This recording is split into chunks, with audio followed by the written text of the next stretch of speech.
ಇಲ್ಲಿ ಯಾವುದು CCTV footages availability ಇಲ್ಲ. ಕ್ಯಾಂಡಿಡೇಟ್ ಸಸ್ಪೆಕ್ಟ್ ಏನಿದೆ, ಅವರ ಪರ್ಫಾರ್ಮೆನ್ಸ್ ಮಾಡಿರ್ತಕ್ಕಂಥ ಅವ್ಯವಹಾರಗಳು ಅದೆಲ್ಲ ಇದ್ರೂ ಸಹ ಈ ಲಿಸ್ಟ್ ಮಾಡಬೇಕು ಅಂತ ಸೆಕ್ರೆಟರಿ ಆಗಿ ತೀರ್ಮಾನ ತಗೊಂಡ್ಬಿಟ್ಟಿರ್ತಾರೆ ಇಲ್ಲಿ. ಆಮೇಲೆ ಈ 8/12/2023 ಈ ಮೀಟಿಂಗ್ ಆದ್ಮೇಲೆ 28/11/23 ಮೀಟಿಂಗ್ ನಂತರ 8/12/23 ಮತ್ತೆ ಏನ್ ಮಾಡ್ತಾರೆ ಮೀಟಿಂಗ್ ನಲ್ಲಿ ಇದ್ರ ಬಗ್ಗೆ ಎನ್ಕ್ವೈರಿ ಮಾಡ್ಲಿಕ್ಕೆ ಅಂತ ಹೇಳಿ 3 ಜನ ಮೆಂಬರ್ದು ಸಬ್ ಕಮಿಟಿ ಮಾಡ್ತಾರೆ. ಕಮಿಷನ್ 3 ಜನ ಮೆಂಬರ್ ಸಬ್ ಕಮಿಟಿ ಮಾಡಿ ಈ ಸಬ್ ಕಮಿಟಿಯವರು 13/12/2023 ಹಾಗೂ 20/12/2023 2 ಮೀಟಿಂಗ್ ಮಾಡ್ತಾರೆ. 2 ಮೀಟಿಂಗ್ ಮಾಡಿದ್ಮೇಲೆ ಇಲ್ಲಿ ಅಭ್ಯರ್ಥಿಗಳು ಸಲ್ಲಿಸಿರುವ ಆನ್ಲೈನ್ ಅರ್ಜಿ ಮತ್ತು ಪ್ರವೇಶ ಪತ್ರದೊಂದಿಗೆ ಫೇಸ್ ಅಪ್ಲಿಕೇಶನ್ ಡೇಟಾ ಪರಿಶೀಲಿಸಿ ತಾಳೆ ಮಾಡಲಾಗಿರುತ್ತದೆ. ಆದರೆ ಸಿಸಿ ಕ್ಯಾಮೆರಾ ಫುಟೇಜ್ ಲಭ್ಯವಾಗಿ ಇರುವ ಅಭ್ಯರ್ಥಿಗಳ ವಿವರ ಈ ಕೆಳಗಂಡೆ ಎಲ್ಲ ಒಂದು ರಿಪೋರ್ಟ್ ಮಾಡ್ತಾರೆ. ಈ 3 ಮೆಂಬರ್ ಕಮಿಟಿ ಇದೆಯಲ್ಲ ಅವರಿಗೆ ಅವತ್ತಿನ ಸೆಕ್ರೆಟರಿ ಕೋಆಪರೇಷನ್ ಕೊಡಲ್ಲ. 2 ಮೀಟಿಂಗ್ ಮಾಡಿರ್ತಾರೆ. ಅವ್ರು ಏನೇನು ಡಾಕ್ಯುಮೆಂಟ್ ಬೇಕು ಕಮಿಟಿ ಮುಂದೆ ಇಡಬೇಕು ಅಂತ ಹೇಳ್ತಾರೆ. ಇದು ಯಾವುದನ್ನು ಇಡೋದಕ್ಕೆ ಅವರಿಗೆ ಕೋಆಪರೇಷನ್ ಕೊಡಲ್ಲ. ಈ ಕೋಆಪರೇಷನ್ ಕೊಡಲಿಲ್ಲ ಅಂತ ಹೇಳಿ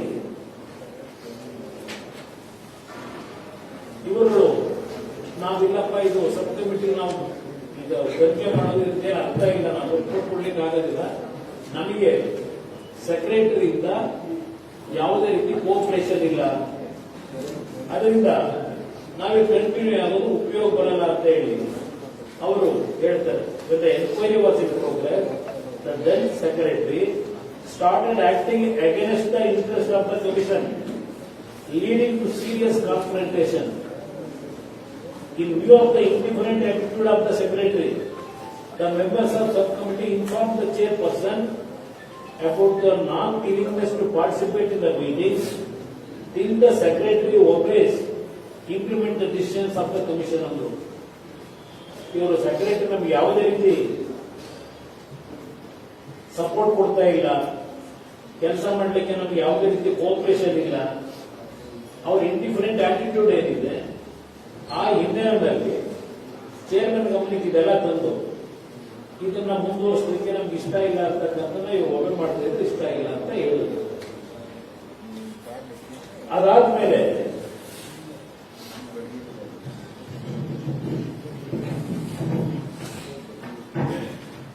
ಇನ್ನೊಂದು ಮೀಟಿಂಗ್ ಕರೆದು ಚೇರ್ಮನ್ ಅಲ್ಲಿ ಕರೆದು 31/1/2024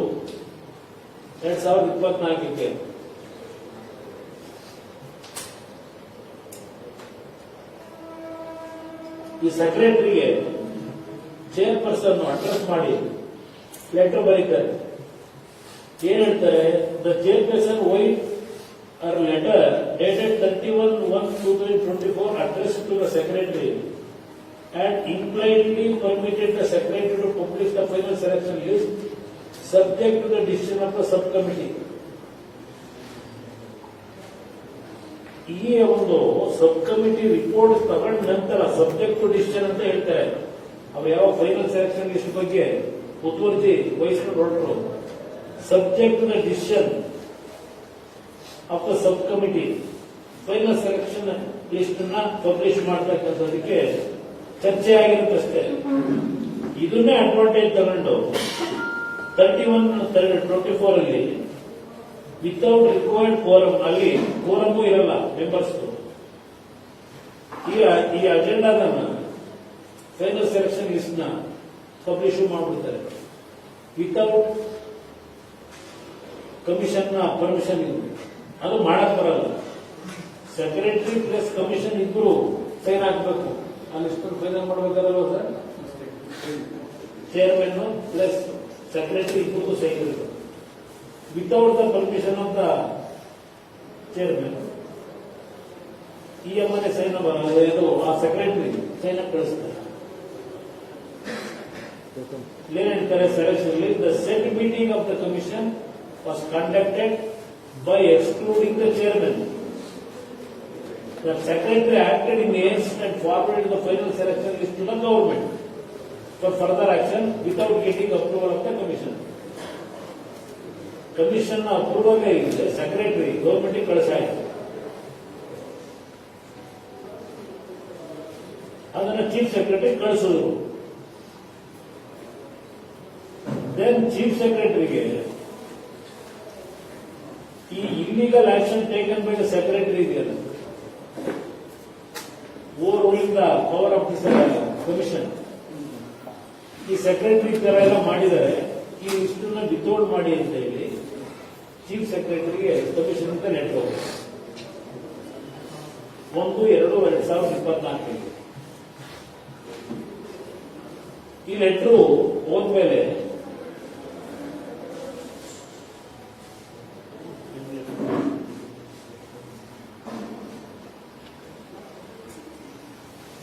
ಇದನ್ನು ಏನು 1/2/24 ಈ ಸಬ್ ಕಮಿಟಿ ಇನ್ನೊಂದು ಮಾಡಿರ್ತಾರಲ್ಲ, ಅವರು ಲೆಟರ್ ಬರೀತಾರೆ ಚೇರ್ಮನ್ಗೆ, ವಿತೌಟ್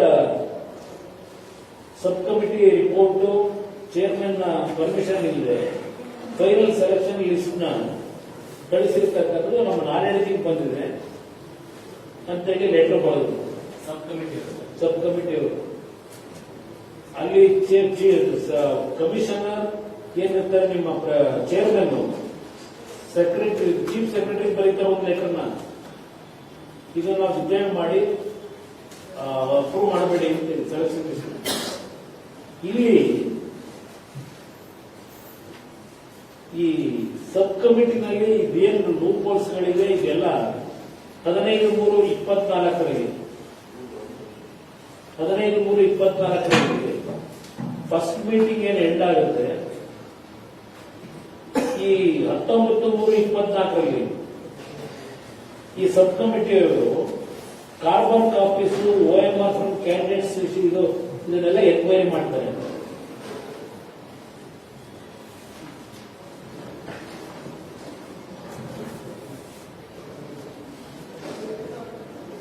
ಇದು ಯಾಕೆ ಹೇಳ್ತಾ ಇದ್ದೀನಿ ಅಂದ್ರೆ, ಈ KIT ಬಗ್ಗೆ ಹೇಳ್ತಾರಲ್ಲ, ನಮ್ಮ ನೆನ್ನೆ ನಮ್ಮ ಗ್ರೇಟ್ ಹೋಮ್ ಮಿನಿಸ್ಟರ್ KIT ಇವೆಲ್ಲ ನನ್ನ ಪವರ್ ಇಟ್ಟಿದೆ ಎಲ್ಲ ಕಲಿಗೆ ಎಸ್ಕೊಡಿ ಅಂತ. ಇಲ್ಲಿ ಕರ್ನಾಟಕ ಲೋಕಸೇವಾ ಆಯೋಗದವರು 16/3/24 ನಡೆದ ಸಭೆಯಲ್ಲಿ 24 ಅಭ್ಯರ್ಥಿಗಳ OMR ಉತ್ತರ ಪತ್ರಿಕೆ ಅಭ್ಯರ್ಥಿ ಪ್ರತಿ ಅಂದರೆ ಕಾರ್ಬನ್ ಕಾಪಿಯನ್ನು ಪರಿಶೀಲನೆ ಅಗತ್ಯತೆ ಇರುತ್ತದೆ. ಆಯೋಗವು ಅಭ್ಯರ್ಥಿಗಳಿಗೆ ನೀಡುವ ಪ್ರವೇಶ ಪತ್ರ ಹಾಗೂ ಪ್ರಶ್ನೆ ಪತ್ರಿಕೆಯಲ್ಲಿ ಅಭ್ಯರ್ಥಿಯ ಕಾರ್ಬನ್ ರಹಿತ OMR ಉತ್ತರ ಹಳೆಯ ಪ್ರತಿ ಅಂತಿಮ ಆಯ್ಕೆ ಪಟ್ಟಿ ಪ್ರಕಟಿಸುವವರೆಗೂ ಜೋಪಾನವಾಗಿ ಸಂರಕ್ಷಿಸಿಟ್ಟುಕೊಳ್ಳಬೇಕು ಮತ್ತು ಆಯೋಗವು ಯಾವುದೇ ಸಂದರ್ಭದಲ್ಲಿ ಹಾಜರುಪಡಿಸಲು ಸೂಚಿಸಿದಲ್ಲಿ ತಪ್ಪದೇ ಅದೇ ಪಟ್ಟಿಯನ್ನು ಹಾಜರಿಸತಕ್ಕದ್ದು ಎಂದು ಸೂಚನೆಯನ್ನು ನೀಡಲಾಗಿರುತ್ತದೆ. ಯಾವ ಮೀಟಿಂಗ್ ನಲ್ಲಿ 16/3/24 15/3/24 ದೆನ್ ಈ ಕಾರ್ಬನ್ ಶೀಟ್ ಎಲ್ಲ ತಗೊಳ್ಳೋದಕ್ಕೆ ಇದು ಮಾಡ್ತಾರಲ್ಲ, ದೆನ್ ಅವ್ರು ಏನಾಗುತ್ತೆ 21/3/24 24 ಕ್ಯಾಂಡಿಡೇಟ್ ಇರ್ತಾರಲ್ಲ, ಅದರಲ್ಲಿ 20 ಜನ ಅಟೆಂಡ್ ಮಾಡ್ತಾರೆ. ಕರೆದಾಗ ಸಬ್ ಕಮಿಟಿಯವರು ಅಭ್ಯರ್ಥಿ ಕರೀತಾರೆ 24 ಜನ, 24ರಲ್ಲಿ 20 ಜನ ಅಟೆಂಡ್ ಮಾಡೋದು, 4 ಜನ ಬರಲ್ಲ.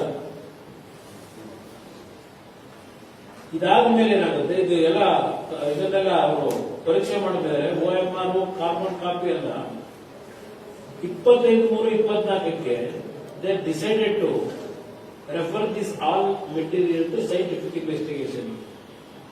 OMR ಶೀಟ್ ಇರ್ಬೋದು, ಕಾರ್ಬನ್ ಕಾಪಿ ಇರ್ಬೋದು, ಇದನ್ನೆಲ್ಲ ಫೋರೆನ್ಸಿಕ್ ಸೈಂಟಿಫಿಕ್ ಇದಕ್ಕೆ ಕಳಿಸ್ತಾರೆ ಇನ್ವೆಸ್ಟಿಗೇಷನ್.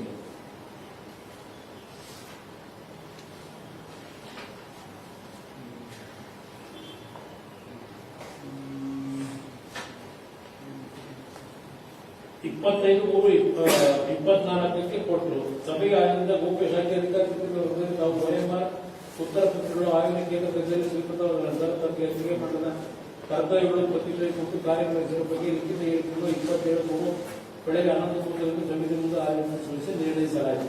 ಸಿಸಿಟಿವಿ ದೃಶ್ಯಗಳನ್ನು ಪರಿವೀಕ್ಷಣೆ ಮಾಡಲಾಗಿದ್ದು ಕೆಲವೊಂದು ನ್ಯೂನತೆಯನ್ನು ಕಂಡು ಬಂದಿರುತ್ತದೆ. ಈ ನ್ಯೂನತೆಗಳ ಬಗ್ಗೆ ವೈಜ್ಞಾನಿಕ ಪರೀಕ್ಷೆಗೆ ಒಳಪಡಿಸಿ ಮತ್ತು ತಜ್ಞರ ವರದಿ ಪಡೆಯುವುದು ಸೂಕ್ತವೆಂಬ ಒಂದು ಸಮಿತಿಯು ಅಭಿಪ್ರಾಯಪಟ್ಟಿರುವುದರಿಂದ ಸದರಿ ವಿಷಯದ ಕುರಿತು ಚರ್ಚಿಸಿ ತೀರ್ಮಾನಿಸಲು ಸದರಿ ವಿಷಯವನ್ನು 26/3/24 ನಡೆಯಲು ಆಯೋಗ ಸಭೆ ಮಂಡಿಸಲು ಪತ್ರ ಬರೆದರು. ಇಲ್ಲಿ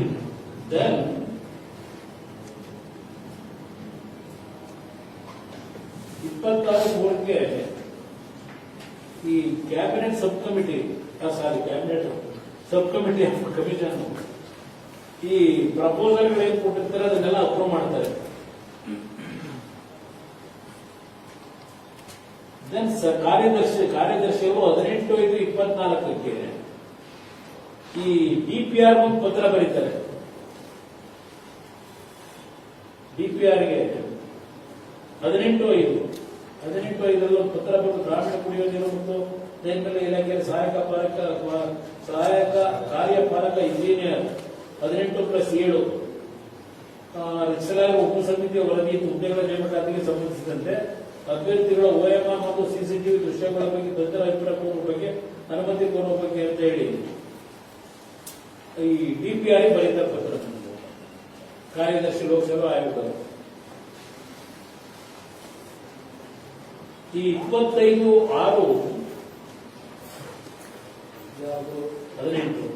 27/6ರಲ್ಲಿ DPR ಬರೋದ್ರಲ್ಲ, ಅದಕ್ಕೆ 25/6ಕ್ಕೆ ಮತ್ತೆ 27/5ಕ್ಕೆ ಬರೋದು. 25/6ಕ್ಕೆ secretary forwarded original OMR and available carbon copies etcetera in sealed cover to FSL. ಅಂದ್ರೆ 25/6ಕ್ಕೆ FSL ಗೆ ಸೀಲ್ಡ್ ಕವರ್ ಅಲ್ಲಿ ಇದನ್ನೆಲ್ಲ ಕಳಿಸ್ತಾರೆ.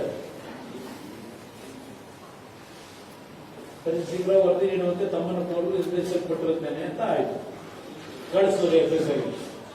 ದೆನ್ FSL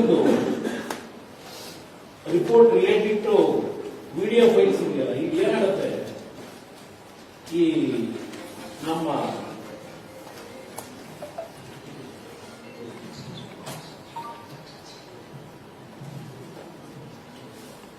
OMR ಶೀಟ್ಗಳಿದೆಯಲ್ಲ, ಇದರಲ್ಲಿ ಎಲ್ಲ ಡೀಟೇಲ್ ಏನ್ ರಿಪೋರ್ಟ್ ಕೊಟ್ಟಿದ್ದಾರೆ FSL, ಇದು ಒರಿಜಿನಲ್. ಈ ರೀತಿ OMR ಶೀಟ್ ಅವರೇನು ಬರೋದು ಬ್ಲೂ ಪೆನ್ನು ಬ್ಲಾಕ್ ಪೆನ್ ಅಲ್ಲಿ ಬರೆದ್ರೆ ಏನಾಗುತ್ತೆ ಅಂತ ಒಂದು ರಿಪೋರ್ಟ್ ಕೊಡ್ತಾರೆ. ಬ್ಲೂ ಪೆನ್ ಅಲ್ಲೇ ಈ ಮಾರ್ಕ್ ಮಾಡಬೇಕು ಅನ್ನೋದು OMR ಶೀಟ್ಗಳಲ್ಲಿ. ಬ್ಲೂ ಪೆನ್ ಅಲ್ಲಿ ಎರಡು ತರ ಬ್ಲಾಕ್ ಪೆನ್ ಮಾಡಿದ್ರೆ ಯಾವ ತರ ಆಗುತ್ತೆ, ಈಗ ಏನಾಗುತ್ತೆ, ಎಕ್ಸಾಂಪಲ್ ಯಾರು ಬಳಸ್ತಾರೆ, ಇದು ಯಾವ್ದು ಈಗ ಹೇಳ್ತಾ ಇದ್ರಲ್ಲ ಮೊನ್ನೆ ನಿಂತು ನಿಮ್ಮ ರೆಸಾರ್ಟ್ಗಳು ಅಲ್ಲಿ ಇಲ್ಲಿ ಎಲ್ಲ ರೈಡ್ ಆಯ್ತು ಅಂತ ನೀವು ಬರ್ತಿರ್ಲಿಲ್ಲ. ಈಗ ಮೊನ್ನೆ ಏನ್ ರೈಡ್ ಮಾಡೋರು ನಿಮ್ಮ ಹಿಡಿಯವರು ಬಿಲ್ಲಾಗಳಿಗೆಲ್ಲ ಹೋಗಿ ಅಲ್ಲೆಲ್ಲ ಎಕ್ಸಾಮ್ ಕೂರಿಸಿ ಬರ್ಸೋದಕ್ಕೆ ತಯಾರು ಮಾಡಿದ್ರು ಅಂತೇಳಿ OM ಶೀಟ್ ಎಲ್ಲ ಕೊಟ್ಟರು ಅಂತೇಳಿ. ಇಲ್ಲಿ ಯಾವ್ಯಾವ ರೀತಿ ಇದ್ರ ಡಿಫೆಕ್ಟ್ಗಳು ಮೊದಲೊಂದು ಎಲ್ಲ ಇಲ್ಲಿ ಇದು ಡಿಫೆಕ್ಟ್ ಇರೋದು ಎಲ್ಲ ಸಿಗಾಕೊಂಡಿದೆ. ಇಲ್ಲಿ ಯಾವಾಗ ಕಳಿಸಿದಾಗ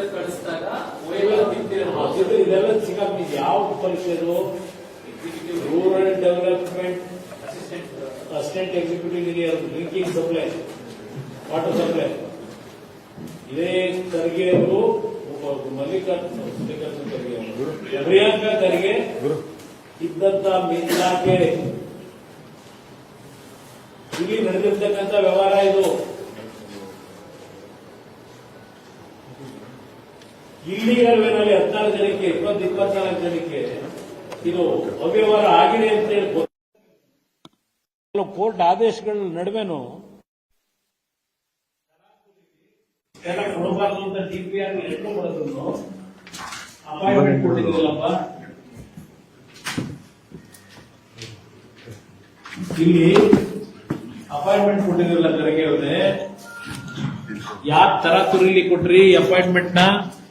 ನೀವು ಅವತ್ತು ಇಷ್ಟೆಲ್ಲ ಕೊಟ್ಟರಲ್ಲ ರಿಪೋರ್ಟ್, ಈಗ ಆ ರಿಪೋರ್ಟ್ ಏನ್ ಮಾಡಿದಿರಿ? ನೀವು ಅವತ್ತು ಪಂಚಾಯತ್ ರಾಜ್ ಇಲಾಖೆ ಮಂತ್ರಿಯಾಗಿ ಇಷ್ಟೆಲ್ಲ ಅವ್ಯವಹಾರಗಳು ನಡೆದಿದ್ರು ಅಪಾಯಿಂಟ್ಮೆಂಟ್ ಕೊಟ್ಟು ಸಂಬಳ ತಗತ್ತವ್ರೆಲ್ಲರೂ ಯಾಕೆ ತರಾತುರಲ್ಲಿ ಕೊಟ್ರಿ? ಇದೆಲ್ಲ ತನಿಖೆ ಮಾಡ್ಲಿಲ್ವಾ? ಬಹಳ ಪಾರದರ್ಶಕವಾದ ಆಡಳಿತ ಕೊಡ್ತಾರೆ. 24 ಜನ ಅಸಿಸ್ಟೆಂಟ್ ಎಕ್ಸಿಕ್ಯೂಟಿವ್ ಇಂಜಿನಿಯರ್ಗಳನ್ನ ಸೆಲೆಕ್ಷನ್ ಮಾಡೋದ್ರಲ್ಲ. ನಿಮ್ಮ ಕೆಎಟಿಲಿ ಏನು ಆದೇಶ ಆಯ್ತು, ಹೈಕೋರ್ಟ್ ಅಲ್ಲಿ ಏನು ಆದೇಶ ಆಯ್ತು? ಹೈಕೋರ್ಟ್ ಅಲ್ಲಿ ಹೇಳ್ತಾರೆ ಸಿಬಿಐ ಕೊಡಬೇಕು ಇದನ್ನ ಅಂತೇಳಿ. ಹೈಕೋರ್ಟ್ ಅಲ್ಲಿ ಇದು ಸಿಬಿಐಗೆ ಕೊಡ್ತಕ್ಕಂಥ ಸೂಕ್ತ ಅಂತ ಹೇಳಿ ಹೈಕೋರ್ಟ್ ಅಲ್ಲಿ ಏನ್ ಹೇಳ್ತಾರೆ?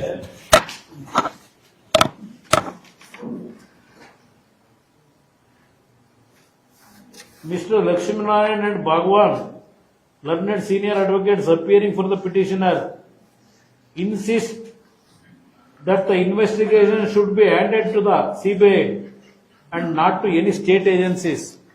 ಹೈಕೋರ್ಟ್ ಅಲ್ಲಿ ಆಗಿರೋ ಚರ್ಚೆ ಇದು. ಅದಕ್ಕೆ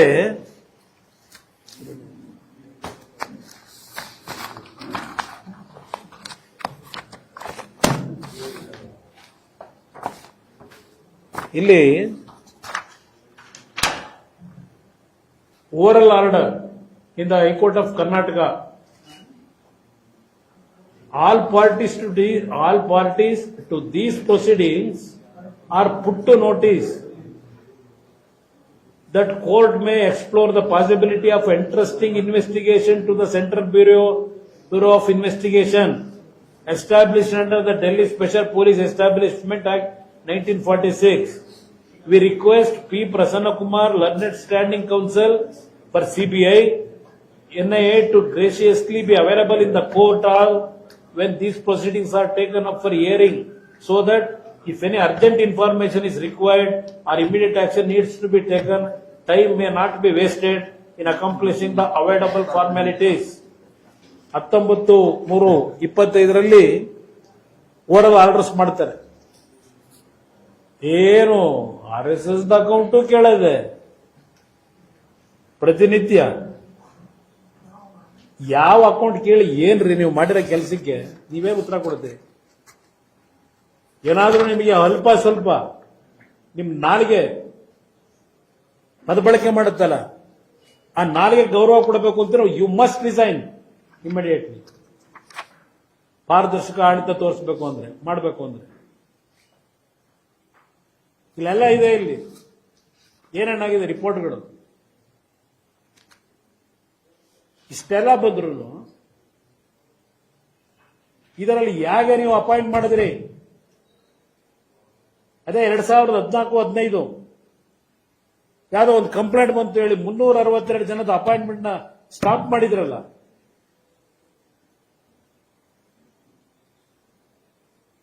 ಇದನ್ನ ಯಾಕಪ್ಪ ಕೊಟ್ಟೆ?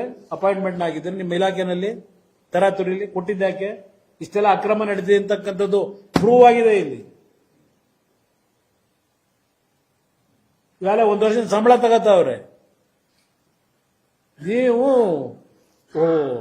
ಕೇಟ್ ನನಗೆ ಪವರ್ ಇದ್ದಿದ್ರೆ ಕೇಟಿ ಸ್ಕ್ರಾಪ್ ಅಲ್ಲಿ QPSC ಯಾತಕ್ಕೆ ನಡೀತಾ ಇದೆ ಅಲ್ಲಿ? ಏನು ಇವರ ಲೀಡರು ಡೆಲ್ಲಿ ಒಳಗೆ ಯುವಕರಿಗೆ ನ್ಯಾಯ ದೊರಕಬೇಕು. ಏನ್ ದಿನ ಹೊಡೆದಿದ್ದ ಲೆಕ್ಚರ್ಗಿರಿ. ಇಲ್ಲೇನು ಮಾಡ್ತಾ ಇದ್ದೀರಿ? ಬೀದಿಲಿ ನಿಮ್ಮ ಅಪಾಯಿಂಟ್ಮೆಂಟ್ಗಳು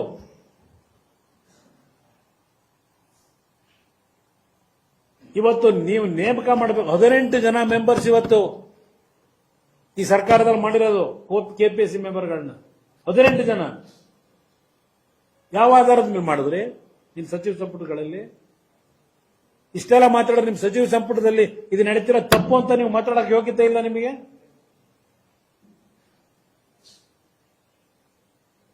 ಜ್ಞಾನೇಂದ್ರ ಕುಮಾರ್ ನನ್ನ ಗಮನಕ್ಕೆ ತಂದು ಹೇಳ್ಬಿಟ್ಟು ಹೋಗವನೆ ಬರ್ತಾನೆ 2 ದಿವಸಕ್ಕೆ.